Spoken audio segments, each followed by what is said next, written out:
नमस्कार दोस्तों, दृष्टिकोण में आपका स्वागत है और मैं हूं आपके साथ दुष्यंत चोपड़ा। आज सुबह से ही महाराष्ट्र की राजनीति में हलचल है और उस हलचल का असर ये है कि कहीं ना कहीं शरद पवार के मन में भी घबराहट हुई है और देशमुख की तो हालत ही खराब है। अनिल देशमुख जो वहां के भूतपूर्व गृह मंत्री हैं, मुझे वो याद आ रहा है, एक सनी देओल की पिक्चर का डायलॉग था, काफी फेमस डायलॉग हुआ और बहुत लोगों ने इसको यूज भी किया कि कोर्ट में जो कहते हैं कि तारीख पे तारीख, तारीख पे तारीख, तारीख पे तारीख। बिल्कुल इसी लाइन पर चलते हुए अनिल देशमुख जो कि भूतपूर्व गृह मंत्री हैं महाराष्ट्र प्रदेश के, उनके वकीलों ने भी आज ईडी के सामने पेश होकर तारीख ले ली। अब तारीख लेने का कारण क्या था कि वो अनिल देशमुख जो पिछली 3 बार से ईडी के सामने पेश हो चुके हैं, हालांकि उनके वर्ली वाले बंबई के घर में छापा पड़ा, वहां से बहुत कुछ बरामद हुआ, उनके नागपुर के घर से बहुत सी बरामदगियां हुई, लेकिन फिर भी वो ईडी का सामना कर रहे थे। पर इस बार अनिल देशमुख बहुत डरे हुए थे क्योंकि वो जान रहे थे कि अगर आज उन्होंने ईडी के सामने अपनी पेशी कर दी, वो वहां पर पेश हो गए, तो आज उनकी गिरफ्तारी तय है। कारण कि वो ईडी, वो सीबीआई जो कि बॉम्बे हाई कोर्ट के निर्देशों के ऊपर, केंद्र सरकार के नहीं, बॉम्बे हाई कोर्ट के निर्देशों के ऊपर ये सारे मामले की प्रकरण की जांच कर रही है, जो कि परमबीर सिंह के जो लेटर बॉम्ब था जिसमें उसने 100 करोड़ की वसूली की बात कही थी, उसके बाद जो जांच का सिलसिला शुरू हुआ, वो सिलसिले में धीरे धीरे जो सबूत छन छन कर आए और ईडी और सीबीआई ने सबूत इकट्ठा करना शुरू किए, तो इस बार जो 10 बार मालिकों से जो एक सबूत मिले, पुख्ता सबूत मिले कि किस तरह से उस वक्त में 3 महीने के पीरियड में 4 करोड़ की वसूली, आप उसको कुछ भी नाम दे लीजिए, लेकिन वो 4 करोड़ रुपए दिए गए।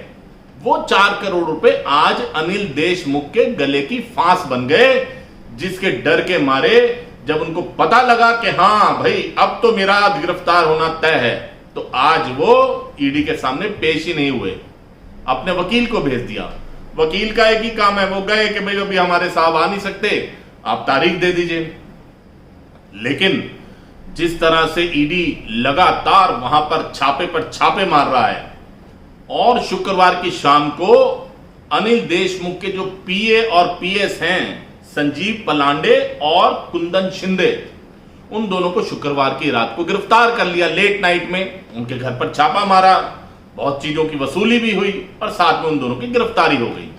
तो उन दोनों की गिरफ्तारी के बाद अनिल देशमुख के लिए ये बड़ा एक सर्टेन हो गया था कि आज वो गए तो आज वो घर वापस नहीं आ पाएंगे, उनकी गिरफ्तारी निश्चित है। लेकिन क्या उनकी गिरफ्तारी होते होते रह गई, ये एक रूटीन खबर है। बहुत सी गिरफ्तारियां होती हैं, बहुत सी गिरफ्तारियां नहीं हो पाती, लेकिन इस गिरफ्तारी के साथ जो एनसीपी का नाम जुड़ा है, जो उनके पूर्व गृह मंत्री होने का जो तमगा जुड़ा है, और सबसे बड़ी बात कि वो जो मराठा क्षत्रप शरद पवार के खासम खास हैं अनिल देशमुख, उनके ऊपर जो तलवार लटकी है, तो वो तलवार शरद पवार को भी घायल कर रही है, वो उनको भी चुभ रही है। उस तलवार की चुभन शरद पवार निश्चित रूप से महसूस कर रहे हैं, क्योंकि उनको यह लग रहा है कि कहीं 100 करोड़ की वसूली का जो एक आरोप परमबीर सिंह ने लगाया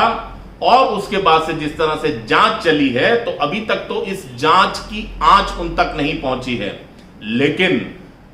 धीरे धीरे अगर सबूत सामने आएंगे, अनिल देशमुख की गिरफ्तारी होगी, तो उनके ऊपर भी इस बात का साया पड़ना लाजमी है। यह बात एक कुशल राजनेता होने के नाते शरद पवार को पता है, क्योंकि उनकी परेशानी यही खत्म नहीं हो रही। अभी भी कुछ दिन पहले जो उन्होंने दिल्ली में अपने घर पे बैठक करी, यूं बैठक के लिए सामने चेहरा तो था इनका, लेकिन वो दुकान सजाई थी यशवंत सिन्हा ने। अब यशवंत सिन्हा ने तो वहां पर जितने भी बुझे हुए चिराग थे उन सबको इकट्ठा किया। उस बैठक का ना कुछ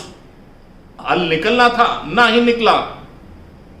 लेकिन पूरी छीछा लेदर हो गई शरद पवार की। मामला यही नहीं रुका, अभी केंद्र सरकार जो एक एक करके धीरे धीरे धीरे धीरे चाबी कस रही है, अभी जो रिसेंटली उनका एक जो नया ऑर्डर आया है फाइनेंस मिनिस्ट्री का, जिसके तहत जितने भी कोऑपरेटिव बैंक्स हैं उन कोऑपरेटिव बैंक्स की एमडी की और बाकी नियुक्तियों के ऊपर केंद्र सरकार ने जो नए नियम बनाए हैं और उसके संचालन में जो उन्होंने अभी तक जो कोऑपरेटिव बैंक्स को छूट मिल रही थी उसके ऊपर जो चाबी कसी है, उस चाबी की कसन और उसकी ऐंठन भी कहीं ना कहीं शरद पवार बहुत बुरी तरह महसूस कर रहे हैं, क्योंकि जितने भी कोऑपरेटिव बैंक्स देश भर में चलते हैं उसमें से अधिकांश कोऑपरेटिव बैंक्स महाराष्ट्र में हैं और उनमें से अधिकांश बैंकों के ऊपर शरद पवार एंड कंपनी का कब्जा है। तो ये जो धीरे धीरे चाबी चल रही है, चाबी कस रही है, इस कसन के चलते अब ये नया जो उनके ऊपर अनिल देशमुख ने एक तलवार लटका दी है, उसके चलते वो बहुत असहज हो चुके हैं। लेकिन मजे की बात तो ये है साहब कि वहां के हर मामले में अपना वक्तव्य देने वाले और टांग अड़ाने वाले महामहिम श्री संजय राउत जी का इस सारे मसले के ऊपर बयान क्या आता है, वो बोलते हैं कि भाई जो लोग सरकार नहीं बना पाए ये उनकी खीज है, ये उनकी निराशा और हताशा है कि ईडी और सीबीआई इस तरह के काम कर रही हैं। और साथ ही साथ वो उन्होंने अपनी चिर परिचित धमकी भी दे डाली कि भाई हम भी देख लेंगे जब हमारा समय आएगा। धमकी देने से कभी पीछे नहीं हटते संजय राउत। यहां भी उन्होंने तुरंत धमकी दे दी कि हमारा समय आएगा तो हम भी देख लेंगे।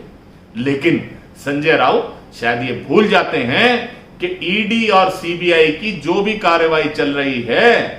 वो केंद्र सरकार के कहने पर नहीं चल रही साहब। ये वही आप ये जो कार्रवाई शुरू हुई, इसकी शुरुआत आप ही के खासम खास परमवीर सिंह ने करी। ये वही परमवीर सिंह है जिन्होंने आपके कहने पर पाल घर के संतों की हत्या के ऊपर अपने मुंह में दही जमा कर रखी थी। ये वही परमवीर सिंह हैं जिन्होंने कंगना रनौत के घर को आपके आदेश या आपके निर्देश के बाद तोड़वा दिया था। ये वही परमवीर सिंह हैं जो आपके निर्देश के ऊपर अर्नब गोस्वामी के पीछे हाथ धोकर पड़ गए थे। तो वो परमवीर सिंह जब तक आपके साथ थे तो वो बहुत अच्छे थे, फिर जब उन्होंने आपके खुलासे करने शुरू किए, आपके राज, आपके कच्चे चिट्ठे खोलने शुरू किए और उसके बाद सुप्रीम कोर्ट गए, सुप्रीम कोर्ट ने बॉम्बे हाई कोर्ट को निर्देश दिया। अब बॉम्बे हाई कोर्ट के निर्देश के बाद सीबीआई और ईडी आपके पीछे पड़ी हैं जनाब।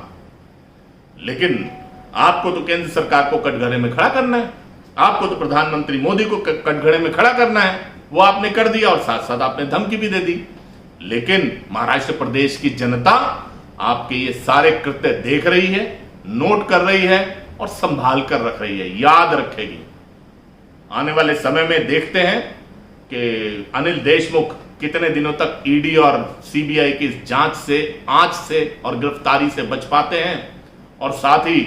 शरद पवार के ऊपर ये आंच कितनी आती है ये भी देखना बहुत दिलचस्प रहेगा। हमारे साथ बने रहिए। अंत में आपसे यही प्रार्थना करूंगा, अगर आपको हमारा आज का वीडियो अच्छा लगा है तो कृपया लाइक कीजिए, शेयर कीजिए और अपने विचार रखिए, कमेंट करिए। साथ ही अगर अभी तक आपने हमारे चैनल को सब्सक्राइब नहीं किया है तो कृपया चैनल को सब्सक्राइब कीजिए, साथ वाले बेल आइकॉन के बटन को दबा दीजिए ताकि हमारे हर आने वाले कार्यक्रम की सूचना सबसे पहले आप तक पहुंच पाए। बहुत बहुत धन्यवाद दोस्तों,